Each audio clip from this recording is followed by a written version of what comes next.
The Basketball Hall of Fame 60 Days of Summer is your chance to see your favorite basketball stars live and in person. Check hoophall.com for a complete list of all these exciting appearances and plan your trip today. Good morning, or good afternoon, I should say. Hello, how you guys doing? That's good. I see a Charlotte Hornet jersey back there. Hope you got the right number on. My guy. So, Muggsy, I think I got to ask for the first question today. I'm sure everybody's wondering. We want to know, how did you get the nickname Muggsy? Whoa, the nickname Muggsy. I've been playing basketball ever since I was 5 years old. And during my course of stealing the basketball, and when I became 7 years old, it was a television show that was on called The Bowery Boys. And the kids kind of tied the way I was stealing the ball, saying I was mugging everybody, and tied the character into who I am. And, you know, my name was Tyrone. I was called Ty back then. So going from Ty to Muggsy was a little challenging for me. And it was tough to accept that. But, you know, I started to accept it, started to fit my personality. And so to your question, I was 7 years old when I got the nickname Muggsy, and it really came from the TV show The Bowery Boys and the way I played the game of basketball. So you grew up in Baltimore, is that correct? The inner city of Baltimore, Maryland. Yep, all that tough, difficult environment, atmosphere to grow up into, but it was a challenge for me. Anybody here from Baltimore or the area? The harbor, go Crabs. So let's talk a little bit about life growing up in Baltimore. How did you get your start? I mean, what was life like growing up for you? Well, growing up in the city of Baltimore, it was challenging. It's not the greatest place to grow up in. We had a lot of violence going on outside our neighborhood, a lot of drugs taking place, and you can really get caught up. It can really get influenced in terms of want to take part of that lifestyle, you know, the fancy sweatsuits, the quick money. But, you know, my mom, being raised by a single parent, she did a great job with us, keeping us grounded, keeping us understanding what it takes to really try to be a better individual. And watching her, seeing once my pops got put in prison when I was 12, and watching her just take on that role to make sure that her kids, and making sure that she didn't, you know, go on welfare. She refused to go on welfare. So she went back to school, because I remember she dropped out when she was in 11th grade. She went back to school and got a degree and got a high school diploma, and then started working for this doctor at this institution. And it kind of changed my whole thought process. And it gave me a means of, you know, wanting to be a kid that do the right thing. Going to school and playing the game of basketball kept me out of a lot of trouble, so it kept me involved in, you know, sports, so I didn't have to get caught up in doing some of the illegal things that was going on. So you've definitely become a regular of this program here, and you had mentioned last time you were here, you had an incident at the age of 5 that you talked about in quite depth last time. A lot of people don't know about it. If you want to touch on that, so some of the kids here can really understand kind of that upgrowing and background. Well, yeah, when I was 5 years old, unfortunately, I got shot. And I still carry the little buckshot around in my arm for momentum, just to kind of keep me grounded. You know, I was at the wrong place at the wrong time. Growing up in that city, as I mentioned earlier, it was challenging. It was tough. A lot of things was going on out there. That one particular evening, a fight broke out in the alley, and me, being nosy, wanted to go out and see what was going on. And there was a bunch of kids outside. Again, my mom was going bananas, because at 5 years old, her son is outside, and it's just about to become dark. And but I was curious. I wanted to go out and see what was going on. A fight broke out, as I mentioned. A gentleman kind of broke the glass of the store, and the old man, Chester, came running out, trying to find out who broke his glass window, and he just ran straight to his shed, grabbed his double-barrel shotgun, and just started shooting. You know, a bunch of us, we just started running, and unfortunately, the bullet skipped my brother's head, and all the buckshots kind of went into my arms and all in my legs, and I just remember waking up in the hospital with all this stuff on my body and blood all over me. So it was I think that was a moment that I think that really changed my life and my whole thought process, because I think it made me relentless. It made me fearless and really didn't care about what anyone said, you know, as I was trying to pursue the game of basketball. And I think it had something to do with, you know, being shot at that age and, you know, having this self-motivation and not caring about what words would say to me as opposed to what I went through, you know, at 5 being shot. So moral of the story, kids, don't be nosy. See what happens. So let's talk about your first memory of a basketball. When did you start first playing? When did you first pick up that ball? Well, playing the game, like I say, I was young. When I first got my basketball, I was 3 years old. My godmother gave it to me, and I just realized it was just this orange object that I couldn't control. It was just rolling all over the place and driving my mom's crazy. I know I kept throwing it up against the wall, and you kept hearing, "Stop throwing that ball against the wall, go outside," you know. But as I got older, I continued to just play with that basketball, and my mom gave me so many chores. You know, I had to go out and take the trash. We had a dumpster behind our house, so I had to take the trash. That was my duty and my job, to make sure the trash got into the dumpster. So every time I took the trash out, I took my basketball. And of course, it was a trail of trash right along there, and I had to constantly keep going behind and picking it up. But I believe the more times I did it and the more times I had to go do it, and the more times I took my basketball, it kind of gave me some kind of coordination.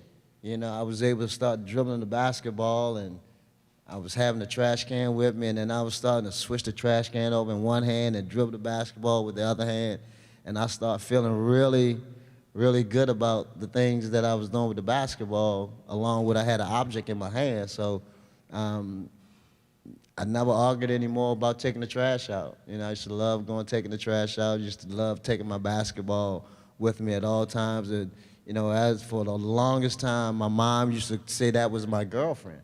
You know, she said, "Well, take where your girlfriend at?" And I had that basketball with me, slept with it. I went, you know, I couldn't go to school with it, but come home, and it just became part of me. It really did become part of me. That's where I developed good ball handling skills. I still was not growing, though. I still was so small that I wouldn't grow, but I had to try to counter that. But, you know, I was just happy that I was able to continue to have confidence in dribbling the basketball. So when did you really start to feel, you know what, you might have had a little special gift here and it wasn't just basketballs and trash cans? Well, I started playing it, started competing with the guys in the neighborhood, and of course, at the beginning, I couldn't get chosen. You know, for those of you who know how the game goes, it takes 2 people to choose your team, and whoever makes it first, they get a chance to choose the other 4 guys on their team. And fortunate enough for me, I wasn't first. I didn't get a chance to make it, so the other 2 guys got a chance to select their teams, and of course, I was not one of the 4 other guys or the 8 guys being selected. So, you know, that was heartbreaking. So what I had to do, I kind of created my own basketball game. You know, I just got a bunch of my other friends and took the milk crate of a cart. Got a carton of a milk crate. We cut the bottom of it out, and we hung it on each end of the fence. And then while the guys was playing, we was playing crate basketball on the fence. And so it was, it still got me a means of playing the game. And then all of a sudden, one day, I had the opportunity to shoot the ball first. And I made it. So I had the opportunity to select my team. So this was the chance now that when I picked my other 4 players, we did really well. And, you know, I started gaining a lot of respect in the neighborhood from that one game, because I stole the ball from the guys about 5 to 10 times, and they couldn't get the ball down the court. And, you know, everybody was kind of really excited about it, like, "Whoa, look a little Ty," because I was still Ty at the time. You know, "Look at Ty out there doing this thing." And then all of a sudden, you know, they start to becoming more favorable of me playing on their team, because I was one of the guys that used to steal the ball a lot and give it to them. So it starting around 7, 8 years old, I think, you know, that's where I start to become one of the guys, and they start letting me participate. But, it started getting a little challenging every time. But because everybody else kept growing, 12, 13, 14 years old, and I'm still the little fella size over there. So let's talk about that a little bit. Your game was clearly growing. Your height was not growing. Every time we talk, there's a statistic that always stands out to me. You had a run in high school your junior and senior year. You want to touch on that a little bit and how, looking back at it, how impressive that really was? Yeah, this is now that I'm gaining a lot of reputation, a lot of respect in the neighborhood. 13, 14 years old, we became very well known in the neighborhood. And now it's time to make that next jump. They always say the little kid, he'll never make it in elementary school, and he'll never make it in junior high schools. At the time, we didn't have middle school. He'll never make it in middle school. And then here it is, it's the time to go to high school. I was fortunate enough to go to one of the elite high schools in the city of Baltimore, which was Dunbar High School. And we had some very talented basketball players there. David Wingate, who was fortunate enough to get drafted in the NBA. The late Reggie Lewis, who passed, who used to play for the Boston Celtics, and also Reggie Williams, who played with Georgetown, who went on to play with the Los Angeles Clippers. In high school, we had so much talent on our team to where we had a run there where we won 59 games in a row, my junior and my senior year, and we was named the #1 team in the nation, and that was a really thrill moment at that time because, I was still gaining this respect, trying to get the notoriety, not alone just locally, but now you become on a national level because you start to travel more, you start to play against more talent across the globe, and a lot more people get opportunity to see you. But it was a treat traveling a lot because people was in awe, and they was kind of little inquisitive minds that look, is that little kid, is he the ball boy or is he the manager, and then all of a sudden they see me out there warming up with the team. Then all of a sudden, there was a lot of laughter that went on in the stands, I should say. So for anybody that was sleeping, yes, he said 59 consecutive wins. Anybody who's ever played competitive basketball knows how difficult it must be to win one game, let alone 59 straight. Especially in a competitive inner-city league like he was in. So, that stat always is quite remarkable to me. So let's talk about that. You mentioned national notoriety. So everybody watches TV today and watches the NBA draft, and everybody sees the recruiting process and how publicized it is today and how aggressive it is. You want to talk through that a little bit about how your recruiting process was leaving high school and ultimately making the decision to go to Wake Forest?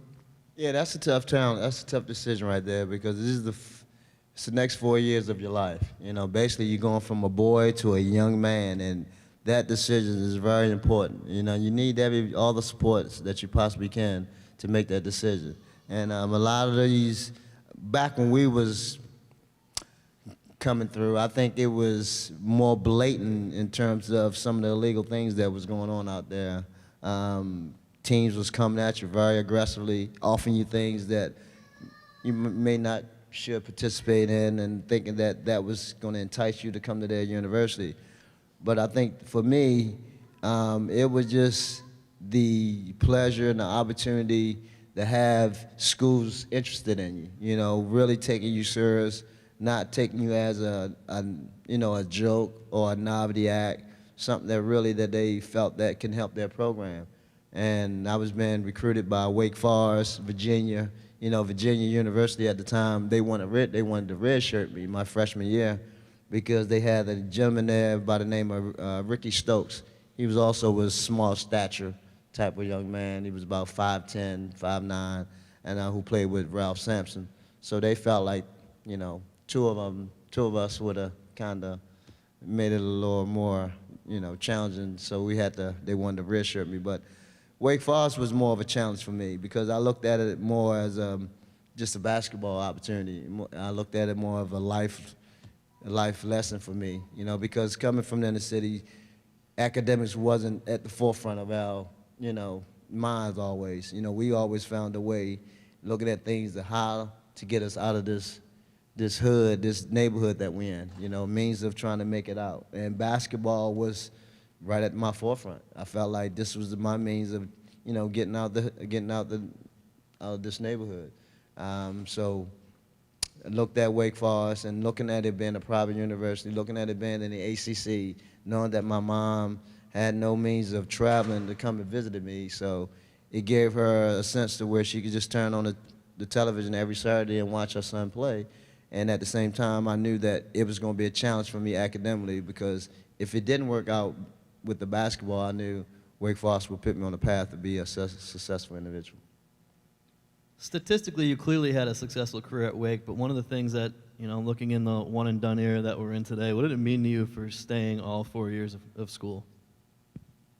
I mean, I see the opportunity when these kids, and I understand why they leave early. It's very enticing. It's very intriguing. Being a millionaire is something that kids dream about, ever since they were kids. And then all of a sudden it become a reality and they put themselves in that position. You can't fault them for that. But the ones who do make the decision do want to go to school in the 4 years. And at this day and age, it's just a matter of growing. It's just a matter of getting that knowledge, getting that information, maturing a little more, because you will be going into consider a man's world, if you want to pursue that type of career. But having that information and having that knowledge is always the key, because a lot of these guys are faced with things that they have no idea what's out there. It's more than just on the court. It's off the court that normally gets them in trouble, because it takes 2 seconds just to destroy your career when you done built it over 25 years. So those are the things that you try to get them to understand, and with that education, it allows them to open their mind a little more, to expand a little more, to see some of the things that possibly could be coming their way that's not so good for them. So being someone that played the game, played it well at the absolute highest level, do you think the one-and-done mentality or the two-and-out is starting to hurt players and hurt the game? Well, it will hurt to some degree, because you don't have the best players in collegiate competing against one another. So it hurt in that aspect of the game. But you always have players coming right behind them. There's always that next player. And then for them, again, it's a decision for them and their family. Everybody's in different situations.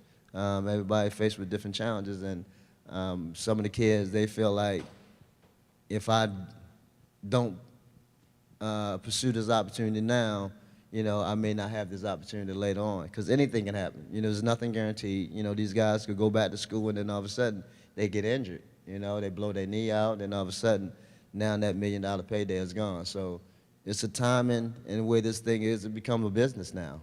It became a business to where the kids got to look at that as well, because of the way it's set up.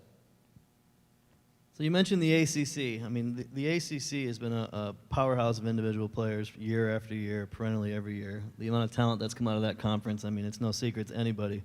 When you left Wake, you were the ACC career leader in steals and assists. When you think back on that now, what does that mean to you? Well, at that time, it was some great accomplishment. It was something that I set off to do, and playing amongst my colleagues, and you want to be the best. You want to put yourself in that category anyway. But as you know, records are meant to be broken, and it has been broken, and that's the glory of the game. Seeing people who come behind you set goals for themselves, and they're able to accomplish them. I was able to set my goals. I was able to accomplish mine, and I'm quite sure they felt the same as they, broke my record. So it's good for the game. It's always good to see the revolutionary of the game. So you had the opportunity, shortly following college, to play in the FIBA World Championships. Talk about what it meant to you for playing for your country. Talk about what it meant winning that medal, and kind of just give the audience a feel of what that experience was like versus the collegiate or NBA game. Oh, that was an awesome feeling. That was a really awesome feeling. I think that's when nationally people really took me seriously, really seriously. I mean, playing the ACC games, competing against my colleagues, I think it wasn't to that degree where I don't think the NBA, I should say the NBA, more looked at me more seriously. I mean, once I was able to put on that USA uniform and represent the country, I mean, it's a surreal feeling. when you go through that process. We went over, we was the last collegiate teams to win the gold medals. We went over in '86, and in Madrid faced this USSR team, which was the Russia team at the time, had some very talented basketball players. One in particular, Sabonis, who was projected to be the best basketball player in Europe, just like the Michael Jordan that was over here in the States. He was looked upon as that type of player. We was fortunate enough to, to wither our way through that type of performance and that type of competition. It was challenging because at the time, it was a little terrorism going on. I remember being outside our hotel room where we had to be protected with machine guns, so traveling with USA full-blown on your body, it wasn't too safe. And it was, and it was in Madrid. But, it was a great experience playing with the David Robinson, the Kenny Smiths, the Dirk McKees, the Steve Kerr, and congratulations, he won a championship this year. So playing with those guys, building the bond and the camaraderie, it was a great feeling. Standing on that podium after it was all said and done, holding that cup up, saying that we're #1, the gold medal, it was a surreal moment. It was an awesome feeling. I got a nickname while I was over there. They called me the La Chespa Negra, which is named the Little Black Spark. So I had a really good time, a good experience, and it was really a great opportunity for me, because then it put me on the national stage for the NBA. So let's talk about that. The next step is the NBA draft. Did you know where you were going heading into the draft? What was that whole moment like leading up to what everybody now sees as a televised event? No, I didn't know where I was going. Again, it was tough because you still felt like you still had to prove. You still had to prove. I still had to prove, because you start hearing these other little comments about, well, he was able to do that, but still, the NBA, that's the best in the world. No way is going to be able, any team will select him, or any team will think about taking him, it will be a fool. It will be just more of a novelty act or something that just to sell tickets. And some of those stuff, again, it creeps in your mind, but a person like myself, I never let it stay there. I just in and out. With the compliments as well as the negatives. I just let it in and it's out.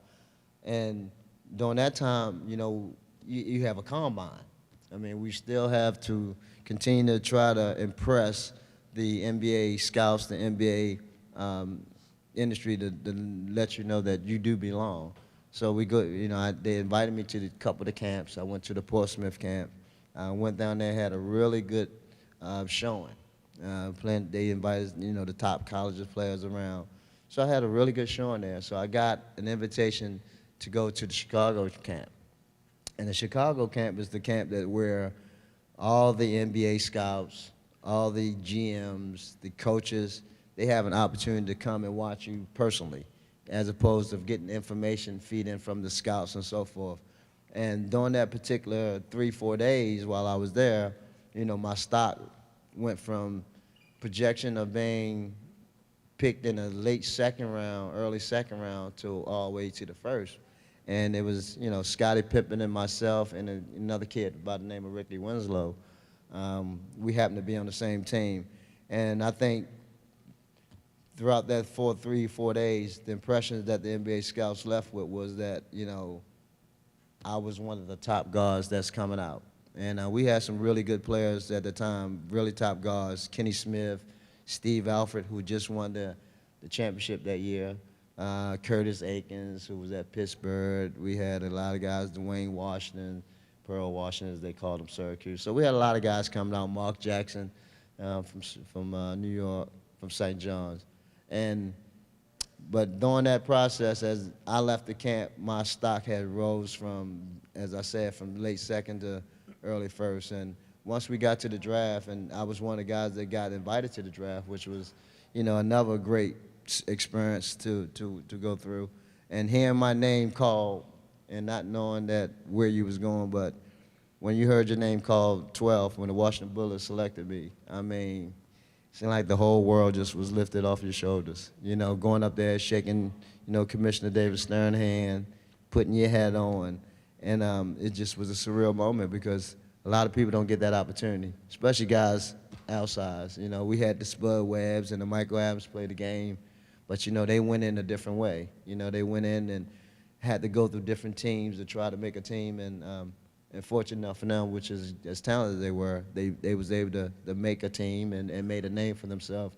But, you know, it's something, it's a lot that says that how you go in, and to go in like, and my dream is doing it the right way, like the average or the big normal player is supposed to do it. And so by being a part of that fraternity, you know, getting an opportunity to have your name called, to go up there, put that hat on, it was a surreal moment. I'd like to encourage everyone to start thinking. We're going to do a question and answer period with the audience in a few short minutes here, so I'd like to encourage you to start thinking of a few questions if you happen to have any. And when prompted, we'll everybody raise your hand if you have a question, and our staff will come around and select a few. But we've got a few minutes for that yet, so please just keep that in mind. So you mentioned you're getting drafted early by the Washington Bullets. There's no secret we've discussed your height at 5'3", so I think you know what question's coming next. Played with a gentleman I think everyone here has probably heard of him, Manute Bull, who came in at 7'7". He had you by a few inches. I think everyone's seen the photo, so talk to me a little bit about what that was like playing with somebody on the complete opposite end of the spectrum as yourself, height-wise. My buddy Newt, may he rest in peace.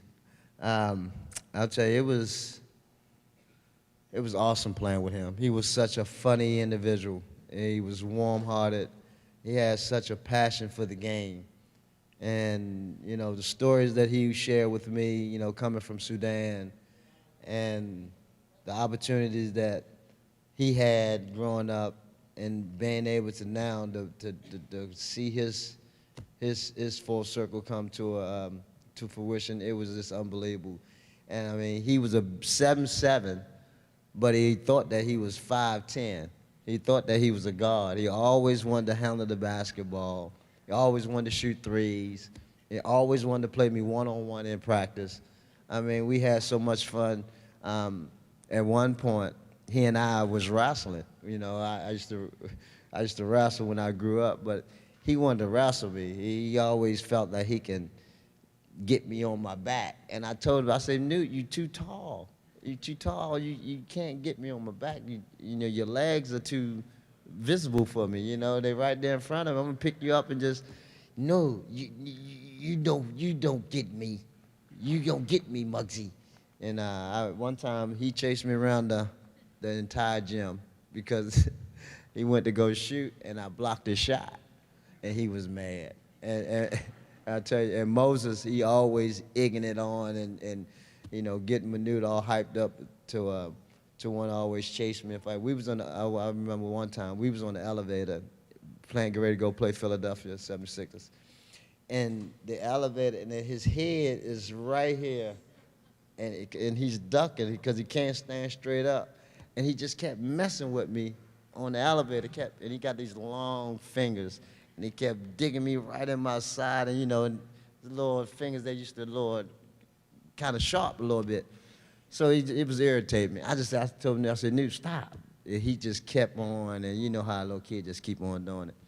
So I just reacted, and I didn't realize his head was that far from the top of the elevator. So I just reacted, I grabbed him, and I picked him up, and his head hit the elevator. As soon as the elevator opened, he chased me all up and down the halls. So, but he was a great guy to play with. I mean, may he rest in peace. He was such a funny guy. You can certainly tell you guys had a special relationship, so definitely rest in peace. One of the great personalities of the NBA for sure. Mm-hmm. So I'm going to speed track you a little bit. 1988 expansion draft. You were selected in the expansion draft by the Charlotte Hornets. Now, anybody who remembers basketball from that era, in those days, your teams were like the Beatles of basketball. You guys were rock stars. Can you talk a little bit about what it was like playing on those teams with those players and what it just meant to that city and the whole game in general? I'm telling you, it was a great moment going back to North Carolina, leaving North Carolina, 4 years playing for Wake Forest, going back to my hometown right in my backyard, and all of a sudden going back to my second home. it was an awesome feeling. It was sad at the moment because, when I went to Washington, I thought that I was going to be a Washington Bullet throughout my entire career, not knowing the business of the NBA and all that, not knowing they could tell you one thing and do something right behind your back. So I felt like I was going to be there forever. But once I got the opportunity to go to Charlotte, seeing the support that they had, it was open arms. We had 24,000 every night. My very first game, we played the Cleveland Cavaliers, and we lost by 40 points. We had everyone in the stands was wearing tuxedos, and the ladies were wearing gowns. It was a black tie affair. And when we walked off after the game was over, and we lost by 40 points, as we was walking off the court, the whole 24,000 stood up and gave us a standing ovation. And first we thought they was clapping for the Cleveland Cavaliers, but then they kind of start cheering us and start cheering and getting louder and louder. And we knew that we were in a special place. And knowing that they just appreciate us coming out, put forth the effort. And we, put this team together. And we wasn't very good at the first couple of years because we had a bunch of guys, as my coach Dick Harder said in halftime during his speeches, expansion team, we on you're a bunch of guys that a team that nobody wanted. So as we kind of start to develop and getting good draft picks, things start to change for us. It started with Kendall Gill, and then we got Larry Johnson, and then we got Alonzo Mourning, and then we was on our way. I mean, we became that team. We started, gaining respect. Larry and Alonzo start gaining a lot of respect amongst their peers, and even though they was young, they was demanding to be the type of players that they were, and it allowed us to, jump to be that team. We had some great runs, winning 50-plus games, getting to the playoffs. Unfortunately, had some bad injuries at the bad times, and that prevailed us from moving, further during the playoffs. But playing with those guys and, the Rex Chapmans, the Del Carries, and had the opportunity to play 1 year with Robert Parrish, came down and played with us. So it was some great times in the city of Charlotte. So I'd like to encourage everybody now, if you have questions for Muggsy, please raise your hand. Gentleman in the orange shirt is going to come around. If you have your hand raised, he's going to select you. We just ask that you please go over to that side with the staff member, and we'll ask your questions in just a few short minutes. So you mentioned a couple of names, Muggsy, and I'm going to throw out a couple more names. You stole my thunder a little bit there. I'm just going to say a name to you, and I want you to give me a quick reaction on either what it was to play with, play against, or just a general sense of who they were. You already mentioned the first one, but Alonzo Mourning. Relentless. Very relentless. Zoe didn't back down from anything. Always tried to block anything. No matter if you coming in to dunk on him, to make a highlight of him, he's still going to go after it. One time, Michael told him, don't jump. He jumped anyway, and he went for it, and he got highlighted. But that's Zoe. Zoe is going to come. He's going to protect your back, and I loved him for it. Next one, which you also already mentioned, Larry Johnson, LJ. Forceful. He's the force. I mean, LJ, before he, people don't remember, before he got hurt, how demanding he was on that post. I mean, he was a beast. I mean, he was undersized, 6'4", 6'5" at the most, but demanded so much respect on that block. A man amongst boys. Came in with the impression that he was going to be the best, regardless of who he had to go against. Karl Malone, Charles Barkley. He was demanding to get that respect at the very first day.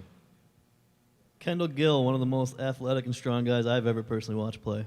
Kendall was very athletic, very versatile, big guard, could play the point or the off guard, and had a lot of grit in him. A guy from Chicago had a lot of grit, didn't back down for nothing. Always felt like he had that mentality. He studied Michael a lot. He studied Michael a lot, and, I guess all the two guards probably did, but, he had that edge and had that little swagger towards him, and loved playing with him. And the last I have to ask, what was it like playing against Michael Jordan? MJ, I mean, he was the best at it during our era. I mean, he was competitive, refused to lose, always wanted to be in the big moment. You knew where the ball was going. It was nothing else you still could do. He was that good. Very creative with the basketball. Had great anticipation in terms of where players was coming from, and he had a great feel for the game. Very high IQ at the game of basketball, and he knew what time it was in terms of situations, and he never ran from them.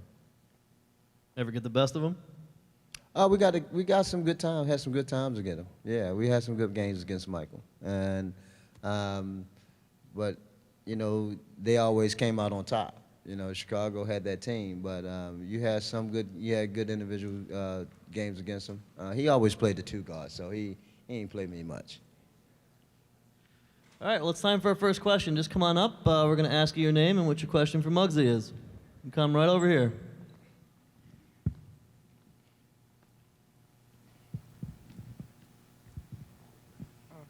My name's Alex. Muggsy, what was it like to be in Space Jam? I was waiting to see how long we was going to go without talking about Space Jam, but I knew it wasn't going to be that much longer. Well, I guess that's your era. See, you never seen me play basketball, and your era is Space Jam. But I had a great time. We had a great time making that movie. And as you see, we had a lot of fun on set, working with my colleagues, having Michael do a great job with the animating part of it. It just was a fun movie to make. And it was definitely a family type of movie, as well as inspiration, too. It inspired kids to really go out there and just, believe that they could do anything. And so I had a really good time doing that. I got my powers back. Yeah. Great question. Thank you. Next.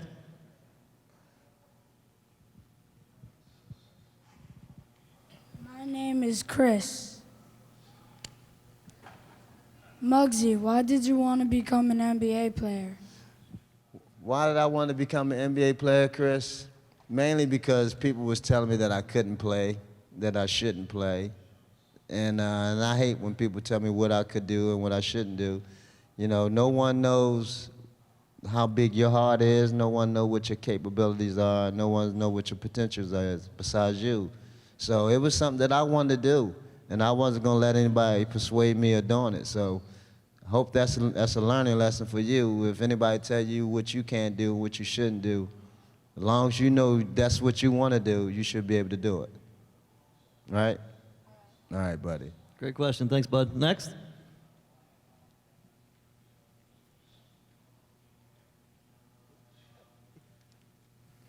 My name is Ryan. Who was your favorite NBA teammate? Who was my favorite NBA teammate? I got a couple. When I first came in with the Washington Bullets, Moses and Manute kind of took me under their wing. So they kind of introduced me to the game, to the NBA. So they was really instrumental to me. They very close friends of mine. Then when I went to Charlotte, Del Curry and I played 11 years together. So he and I have a very, very special bond. And then Larry Johnson and Alonzo Mourning, those guys became like brothers to me. So those guys stand out very at the forefront of who I kind of call my best friends. Thanks. Great question. Next. Great shirt, man. How you doing? It's an honor. Same here. I wanted to ask, what was the first thing you bought your mother when you made it to the NBA? You're going to make me cry.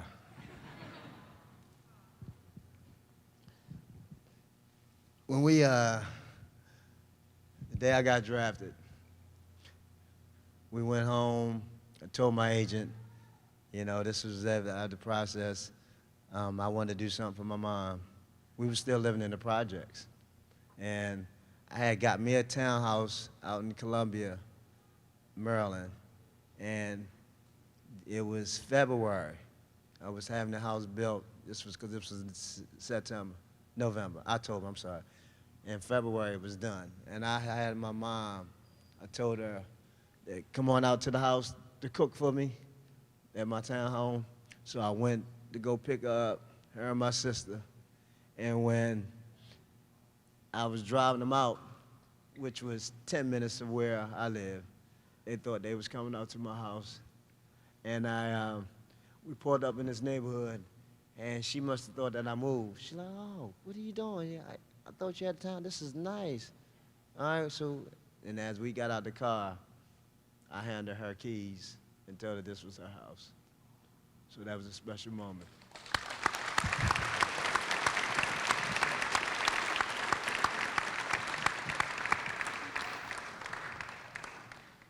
Next question.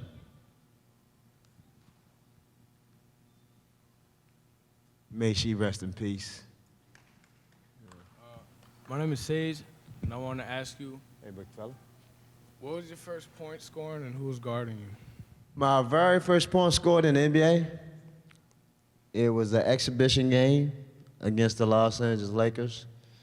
We was playing Magic, and I was kind of in awe about finally getting the opportunity to play against Magic because they was making this comparison, 6'9", 5'3", and the very first time he put it down on the floor, I was able to steal it from him.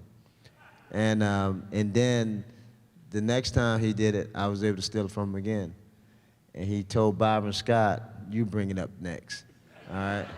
But during that course of that game, I scored my first basket, and it was against the Los Angeles Lakers.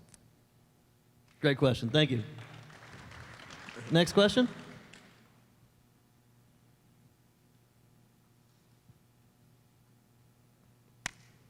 My name is Patrick, and my question is, what was it like being guarded by Magic Johnson, Jordan, if you had the chance to be guarded by him? It was awesome. I loved it because it gave me some bragging rights so I can go tell everybody that, look what I did with Michael and look what I did to Magic. So that was a good opportunity for me. But it was, you know, it's part of the game. It's part of playing and competing in the game of basketball, you know, and you playing against the best. And I always say, when you play against the best and you have success against the best, you got to be included with the best, right? So that's the mindset that I always took out on the game floor, that no matter who someone said they are or how good they are or supposed to be, I'm going to go out there and show them I'm out just as good. And then once that happened, then now you got to be included in that same conversation. All right? All right, buddy. Great question, buddy. Thank you. Next.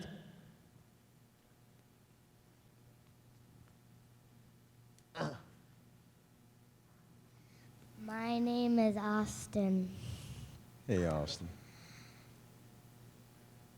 Can you dunk?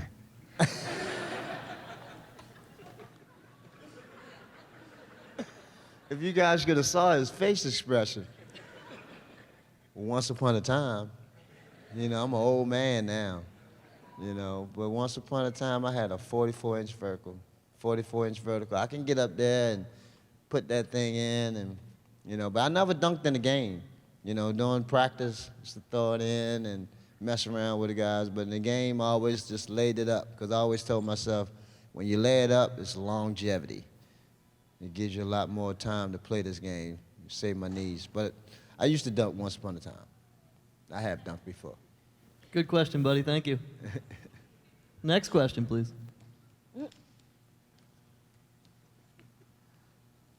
How you doing? My name is Jerry Dumont. I'm from Rochester, New York. Hey, Jerry. I first just I want to thank you for having an impact on kids. I grew up watching you, and you know, firsthand telling my kids that there was a guy 5'3" in the NBA. Once they process that, it makes a big impact that you've battled adversity and you're continuing to impact kids to this day. So that's the first thing. Second thing, the little kid before me kind of stole part of my question, but I'm not sure if you're a stats guy or not, but I'm sure you're going to know this. How many block shots do you have in your career? 39. 39. Yeah. 39, yeah.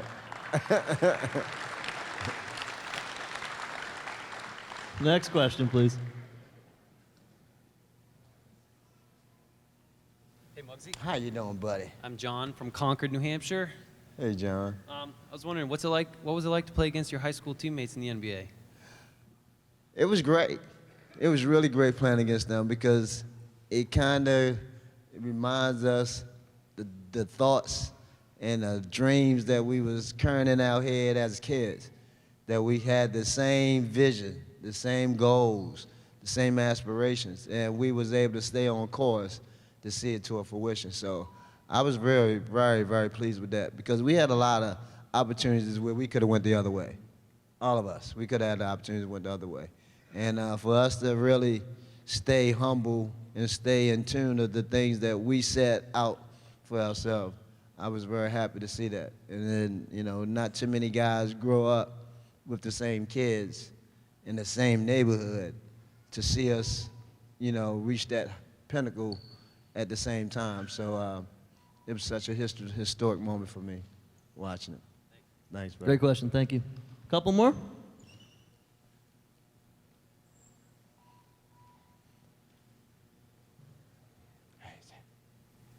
How you doing, Muggsy? Pretty good. Yeah, Dylan Smith from Houston, Texas. Pleasure. Yeah, I was talking to my friend, and we was wondering, you know, what happened to you after you retired. So since you retired, what have you been up to, and what have you been doing, and how have basketball, you know, enhanced your life from your childhood? Well, you know, since I retired, and I retired in '01, since my mom passed away, I had 3 years left on my contract. He said I played 14 years, which was true, but I would have wound up playing 17 years if I had the energy to go back out. But you know, after I retired, I was coaching a little. You know, I coached WNBA for the Charlotte Sting for a minute, and I was working with the Hornets, the Bobcats organization there, doing radio, TV a little bit. But I also have my nonprofit organization, Always Believe, that I kind of spent a lot of time dealing with, and also serve as an ambassador for the NBA. You know, they got me traveling all over the place, you know, trying to impact the game, impact kids and inspire. So I keep myself busy, you know, try to make sure that I always stay amongst the youth, because that's my passion there. I want to make sure that they understand the importance of believing, the importance of having self-motivation, you know, self-esteem. And I want to make sure that they truly understand that anything is possible for them, you know, and no one's, again, has control of your life besides you. And it all starts with what we carry around in our mind, in our head. So that's mainly what I've been up to. All right, man. Thank you. We have time for two more. How you doing? Only an inch shorter than you. Oh, you got your pumps on today. Yeah. I'm just curious what you would do to prepare yourself mentally before a game. Well, mentally, you know, I was a strong, mentally tough young man. You know, going through what I went through, I always kind of made sure mentally that I stay in tune with what's happening. Because that's the key. People don't understand the game of basketball, mainly the game of life, you know, is always a balance. And I always said it was 60-40. You know, you have that mental part of it, the game was 40%. That was so important of the game because that's what gets you through those tough times. And those moments that it's on the line, you got to be mentally focused and in tune to where, in order to make it all come true. And that's where that mindset starts. And that's why the separation to a lot of guys, you know, it starts with being mentally tough. Some guys don't want to take that last shot, you know, because they don't want to have the pressure of it being a GOAT or being a hero. The person that takes that shot, mentally tough, because they don't care one way or the other. And they have that strong mentality where they can go on if it doesn't go the way everybody else said to go. So that's where you guys got to start really understanding how to stay mentally focused as well as, you know, physically focused. You're welcome. Great question. Thank you. Last one.